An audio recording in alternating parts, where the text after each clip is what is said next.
आपका बहुत बहुत स्वागत है। 1 वर्ष हो गया, विलम्ब हो गया नगर पंचायत के चुनाव में, लेकिन अब चुनाव आ गया है।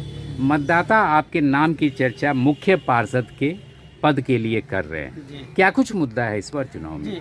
इस बार मुद्दा है भ्रष्टाचार, सरकारी योजनाओं का सही से लागू कराना, यही मुद्दा इन्हीं है। मुद्दों को आप लागू करना चाहते हैं।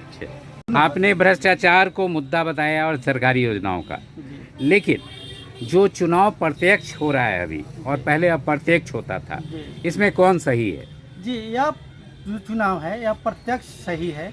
क्यों, मतलब ऐसा लग रहा है? जी, जैसा कि आप जानते हैं कि पूर्व में अब प्रत्यक्ष चुनाव के परिणाम ही शंभू पासवान, जो अभी वर्तमान में निवर्तमान मुख्य पार्षद थे, उनकी पुतोह जो थी जी, क्या उनका नाम था, पूजा देवी जी, लेकिन पार्षदों ने उनको चुना था। हाँ जी, और उसके बाद धन बल का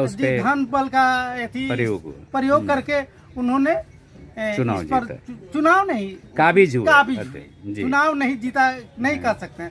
चुनाव उसको बोला जाता है जो जनता चुनती है, जो इस बार कर रही है, जो इस बार कर रही है जी। और उसका परिणाम आप जान ही रहे हैं कि वो नहीं पढ़ी लिखी है, नहीं शंभू पासवान पढ़े लिखे है, न उनके परिवार के किसी का अन्य सदस्य भी पढ़ा लिखा है, न उनका बाल बच्चा भी पढ़ा लिखा है।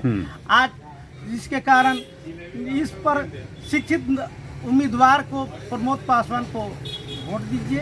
और मतलब आप शिक्षित होने के कारण जनता आपको वोट दे, जिससे कि योजना लागू हो, क्षेत्र का सामूहिक विकास हो।